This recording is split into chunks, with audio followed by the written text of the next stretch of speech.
2.1 Terminología. Una red es una serie de nodos enlazados con arcos. Normalmente se asocia con un tipo de flujo, por ejemplo, un flujo de productos o un flujo de automóviles en carreteras. Ahí se puede ver su notación, donde N es el conjunto de nodos y A es el conjunto de arcos. Abajo podemos observar un ejemplo. Un arco dirigido u orientado permite el flujo positivo en una dirección y flujo cero en la dirección opuesta, es decir, solo ida y no vuelta. En el ejemplo se puede enviar del 1 al 2, pero no del 2 al 1.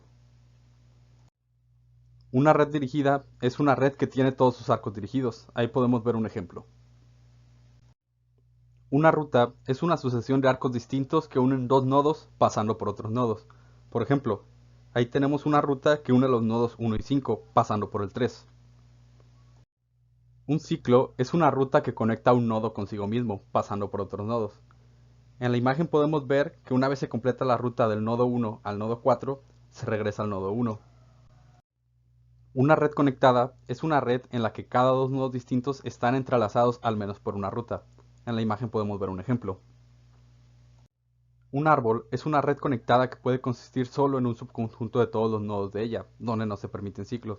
Por ejemplo, en este árbol solo se incluyeron los nodos 1, 2 y 3.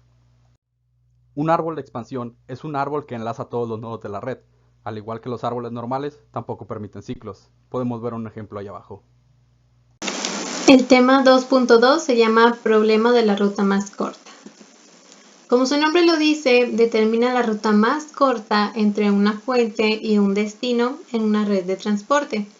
Es decir, se trata de encontrar la ruta de menor distancia o costo entre el punto de partida, que es el nodo inicial, y el punto de destino, que es el nodo terminal. Tenemos dos tipos de algoritmos con los cuales podemos resolver ese tipo de problemas. El primero es el algoritmo de Dijkstra. Este tiene por objeto determinar las rutas más cortas entre el nodo fuente y todos los demás nodos de la red. La etiqueta del nodo de inicio es esta que tenemos aquí, la cual indica que el nodo no tiene predecesor. El paso número 1 o paso 0 es etiquetar el nodo fuente, que es el nodo 1, con la etiqueta permanente, que es la que les había indicado hace un momento. Igualar i es igual a 1. El siguiente paso se divide en dos, el cual es calcular las etiquetas temporales para cada nodo j al que pueda llegarse desde el nodo i, siempre y cuando j no tenga etiqueta permanente. La siguiente parte, si todos los nodos tienen etiquetas permanentes, se debe detener. En caso contrario, seleccionar la etiqueta que tenga la distancia más corta entre todas las etiquetas temporales. Para que podamos entenderlo un poquito más, vamos a ver un ejemplo. La red de la figura 6.14, que es esta, muestra las rutas con sus longitudes en millas entre la ciudad 1, que es el nodo 1, y otras 4 ciudades, que son los nodos del 2 al 5. Determina las rutas más cortas entre la ciudad 1 y cada una de las 4 ciudades restantes. Aquí el primer paso es asignar la etiqueta permanente al nodo 1. Aquí tengo que poner una tablita o una lista, en donde aquí me aparecen todos los nodos. La etiqueta, como lo dijo en mi procedimiento, tengo que asignar al nodo 1 la etiqueta permanente. Después se puede llegar a los nodos 2 y 3 desde el nodo 1, último que se etiquetó en forma permanente. Así la lista de los nodos etiquetados, temporales y permanentes es la siguiente. Una forma sencilla de explicar esto es que aquí tengo mi nodo 1, que es el nodo inicial, y de aquí salen dos. Puedo ir hacia dos nodos, que es el nodo 2 y el nodo 3. Aquí los acomodé en mi tablita. La etiqueta es el nodo permanente, que era el del nodo 1, más la distancia en la que puedo llegar hacia el nodo 2 y hacia el nodo 3. Aquí los acomodo. Y el estado en que están por el momento son temporales. Para las dos etiquetas temporales, 100,1 y 30,1, el nodo 3 produce la menor distancia. Entonces se cambia el estado del nodo 3 a permanente. Aquí tengo la imagen para que la puedan ver. Lo que yo estoy buscando es lo que me dé la menor distancia. Es por eso que que es 30, el 30 es menor que el 100. Este se seleccionó y ahora este va a ser el permanente. Del nodo 3 se puede ir a los nodos 4 y 5. Y la lista de los nodos etiquetados es la siguiente. Ahora que yo me había ido desde acá, ahora voy a tomar en cuenta que desde este nodo 3 yo me puedo ir al 4 o al 5. Lo acomodo de la misma forma en lo que hice anteriormente. Y ahora el estado de la etiqueta temporal 40,3 del nodo 4 se cambia a permanente. Del nodo 4 se puede ir a los nodos 2 y 5. Entonces la lista actualizada de los nodos etiquetados es, y aquí la tengo,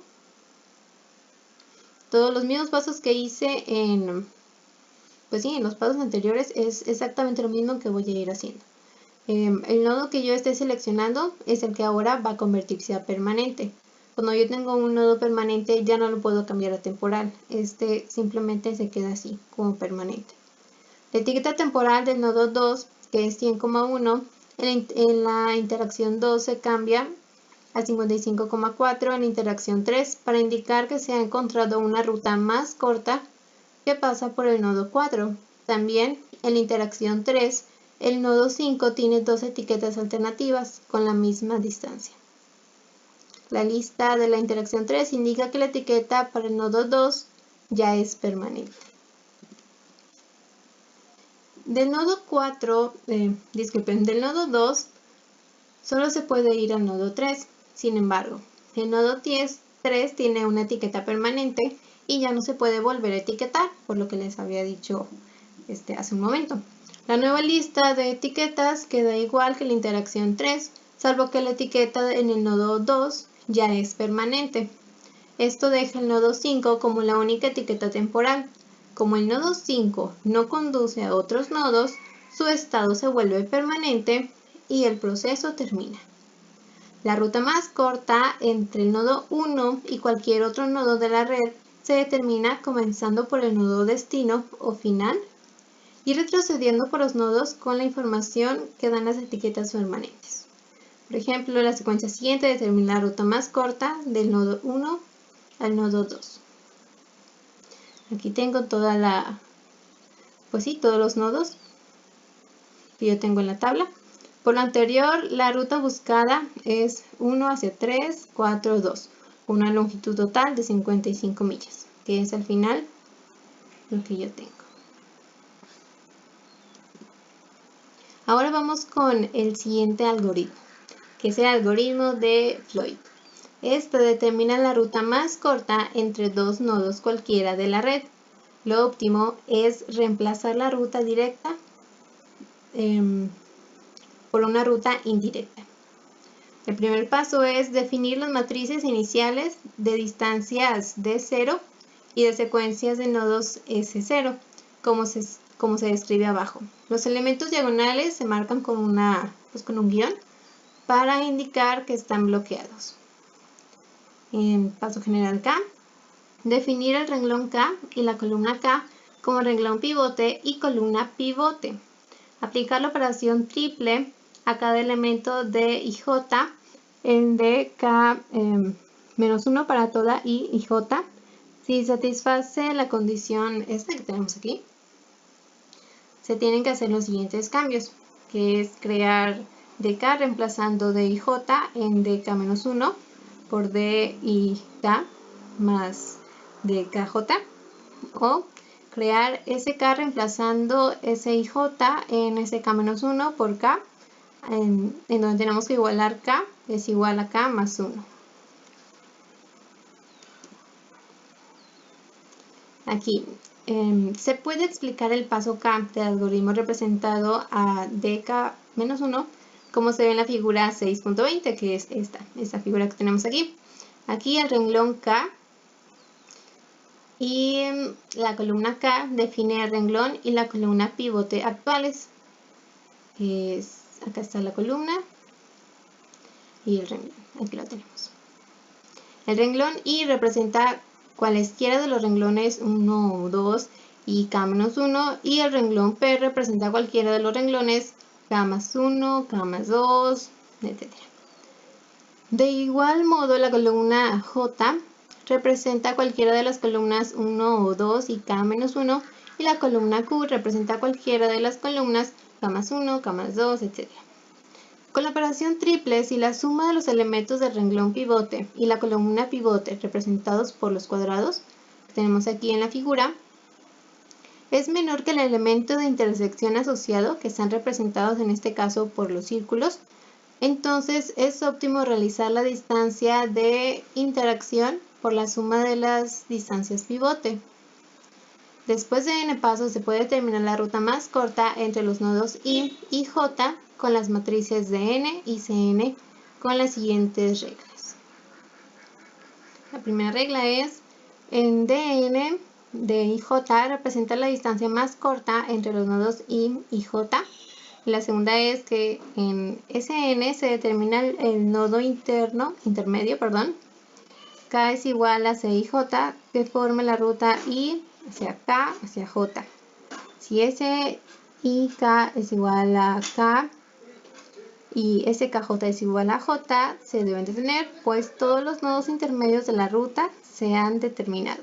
En caso contrario, repetir el procedimiento entre los nodos I y K y entre los nodos K y J.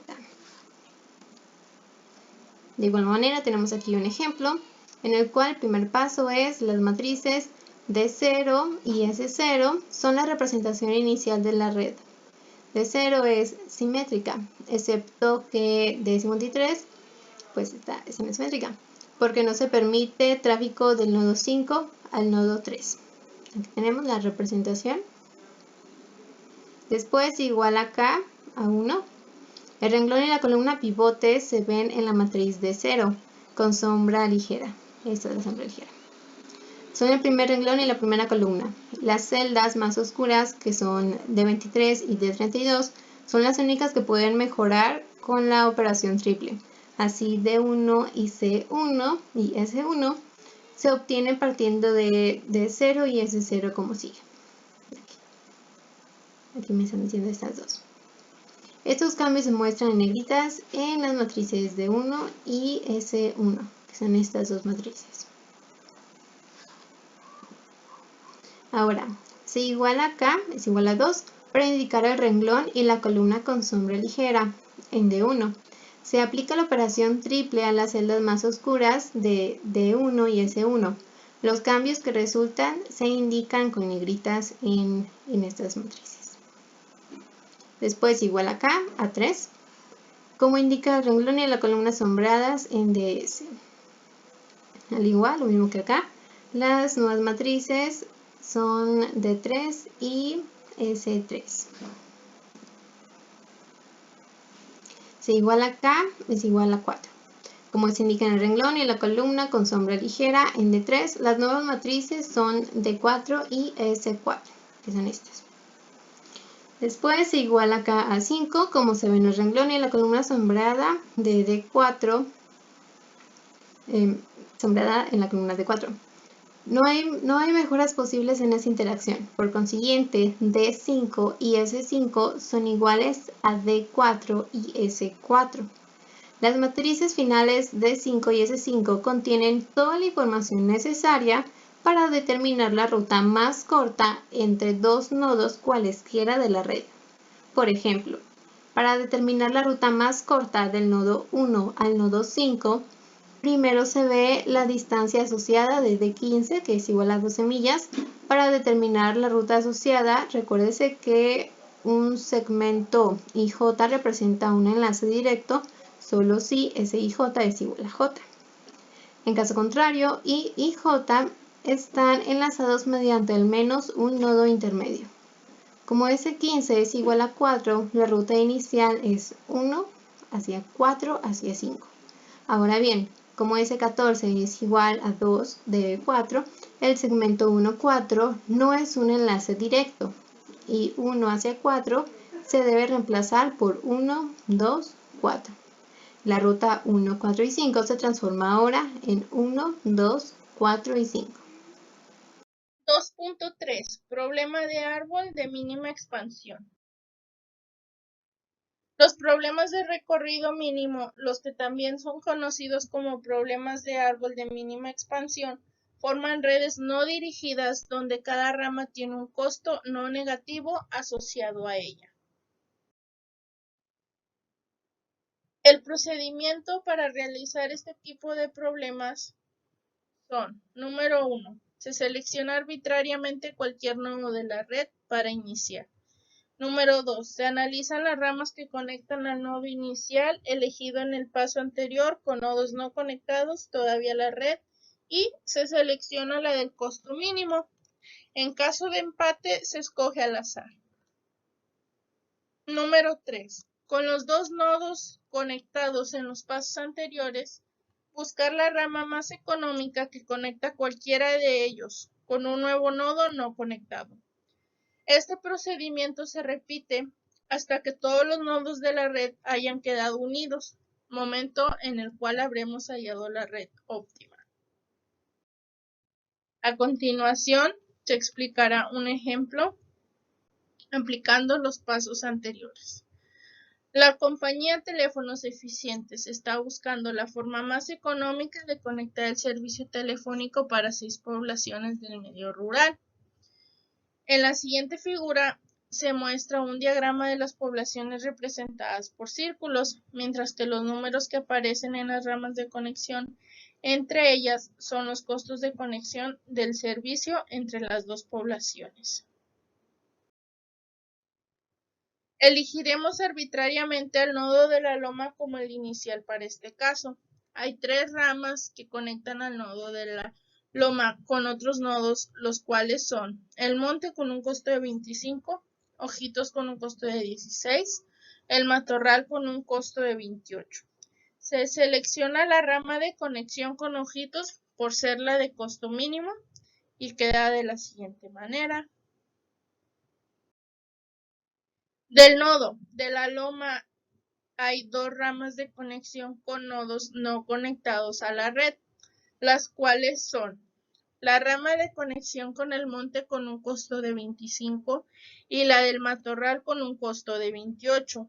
Por su parte, para el nodo Ojitos hay 4 ramas de conexión con nodos no conectados que son: con el monte, costo de 18, Río Chico, costo de 26, el matorral, costo 14 y la piedra, costo 19. De esas ramas conectoras, la de menor costo es la de Ojitos a el matorral con un valor de 14 y queda de la siguiente manera.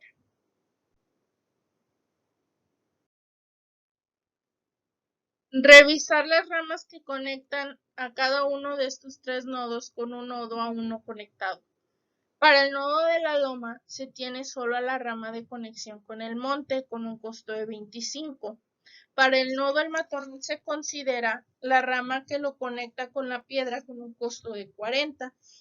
Y finalmente, para el nodo de Ojitos se tienen 3 ramas de conexión: la que conecta con el monte con un costo de 18, la que conecta con Río Chico con un costo de 26 y la que conecta con la piedra con un costo de 19. De estas 5 ramas, la más baja en costo es la que conecta Ojitos con el monte con un costo de 18, la cual deberá incluirse en la red para quedar de la siguiente forma y queda de la siguiente forma. Y eso sería todo de nuestra parte. Muchas gracias por su atención.